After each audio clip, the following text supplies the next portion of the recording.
अमीर जेठानी और गरीब देवरानी की कहानी है। और एक बार देखें और कमेंट में बताएं वीडियो कैसा लगा, और लाइक करना ना भूलें, सब्सक्राइब करना। ठीक है, थैंक यू दोस्तों। शांति का पति बहुत ही गरीब और नशेड़ी था। शांति चंदा के घर में काम करके अपना घर चलाती थी। भाभी, घर पर खाने के लिए कुछ भी नहीं है। अगर आप थोड़ा खाना दे पाए तो बहुत मेहरबानी होगी। मुझे जो भी पैसे मिलते हैं वो तो आपके देवर नशे में उड़ा देते हैं। ये तुम लोगों का ना रोज रोज का ड्रामा हो गया है। अब देवर जी कमाते नहीं है तो मैं क्या करूं? तुम्हारा पति तो तुम्हारी सारी कमाई दारू में उड़ा देता है। रहने दो भूखा उसे। अरे ऐसे मत बोलिए भाभी, आप तो जानती ही हैं कि वो मन के कितने साफ हैं, पर इस बेरोजगारी के कारण उन्हें दारू पीने की लत लग गई है।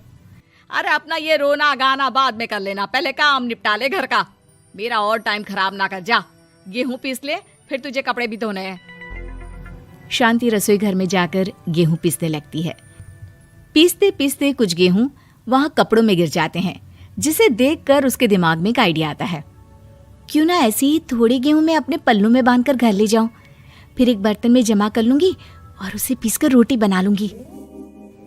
कुछ दिन तो ऐसे ही चलता रहा, मगर फिर एक दिन चंदा ने शांति को ऐसा करते हुए देख लिया। अरे पहले तो मुझे लगा तुम लोग बस गरीब हो, पर तुम लोग तो चोर भी हो। चोरनी कहीं की। मुझे तो लगता था तू गेहूं पिसती है, पर तू तो अपने पल्लू में गेहूं छुपाकर ले जाती है। निकल मेरे घर से। मुझे माफ कर दो भाभी, हमारे पास खाने के लिए एक दाना तक नहीं था, इसलिए मुझे ये सब करना पड़ा। अरे तुम लोग मेरे रिश्तेदार हो, इसीलिए दया कर कर तुझे मैंने अपने घर पे काम पर रख लिया। पर तू और तेरा पति हमारे खानदान का नाम मिट्टी में मिलाने पर उतारू हो चुके हैं। आपको मुझे जितनी गालियां देनी है दीजिए, मारना है तो मार भी लीजिए भाभी, पर मुझे काम से मत निकालिए। परिवार की बात है, वरना कोई और ऐसा काम करता ना तो धक्के मार कर कब से घर का बाहर निकाल दिया होता। रोते रोते शांति अपने घर चली जाती है, जहाँ उसका नशेड़ी पति कहता है, अरे कहाँ रह गई थी कामचोर? इतनी देर क्यों कर दी? आज पैसे लाई कि आज भी खाली हाथ वापस आ गई है? अपने हाथ दिखा। जरूर पैसे छुपा लिए ताकि मैं दारू ना पी पाऊं। नहीं जी, मैं आपसे क्यों छुपाऊंगी, और अभी आप दारू पीने की बात कर रहे हैं, उसी कारण तो आज हम लोगों की ये हालत हो गई है। किसी काम की नहीं है तू, बिना मार खाए समझेगी नहीं। रख, अभी तेरे होश ठिकाने लगाता हूँ। रामलाल शांति को बहुत मारता है। शांति का मन दुखी हो जाता है और वो गांव के तालाब के पास के एक पेड़ के नीचे बैठकर फूट फूट कर रोने लगती है। मैंने कभी किसी का बुरा नहीं किया, फिर भी भगवान मेरे साथ ऐसा क्यों कर रहा है? मैं तो रामलाल जी की फिक्र करती हूँ, फिर भी उन्होंने मुझे इतना मारा। तभी उसे एक आवाज सुनाई देती है, रोने की कोई जरूरत नहीं है बेटी, चिंता क्यों करती हो? ये आवाज कहाँ से आ रही है? शांति अपने आसपास देखती है, उसे कोई नहीं दिखता। वो ऊपर देखती है, जहाँ उसे एक छोटी सी परी दिखती है। आप कौन है? आप तो कोई परी लगती हैं। हाँ बेटी, मैं इसी पेड़ पर रहती हूँ। मैंने तुम्हारी सारी बात सुनी, अब तुम्हें फिक्र करने की कोई जरूरत नहीं। अपनी आंखें बंद करो। शांति आंखें बंद करती है और जादुई परी अपनी छड़ी घुमाती है। उसकी छड़ी घुमाते ही पेड़ के सारे पत्ते सुनहरे रंग के हो जाते हैं।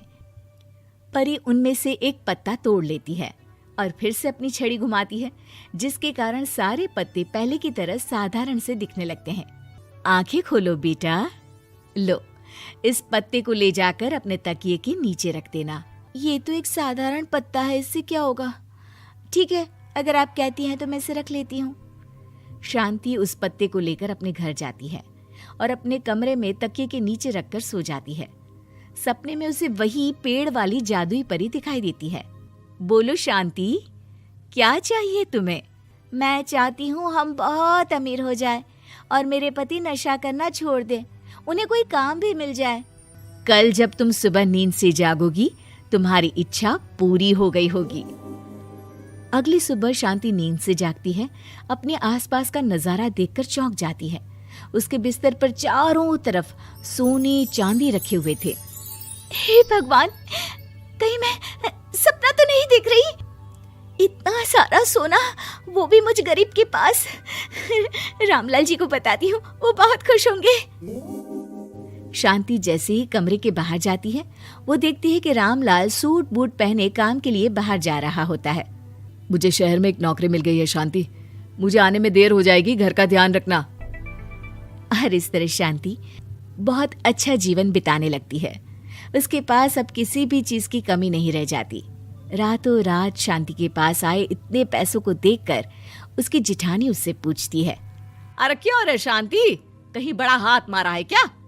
अचानक तुम लोगों के पास इतना पैसा कैसे आ गया? नहीं नहीं भाभी, ये सब तो जादुई परी के दिए हुए पत्ते का कमाल है।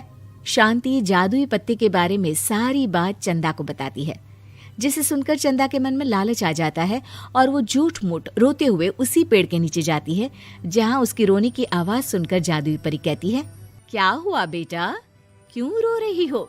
मैं बहुत गरीब हूँ, मेरे पति मुझे बहुत मारते हैं, अब मैं जीना नहीं चाहती। चिंता मत करो बेटा, अपनी आंखें बंद करो। जादुई परी चंदा को भी उसी पेड़ का एक पत्ता देती है और तकिए के नीचे रखने को कहती है।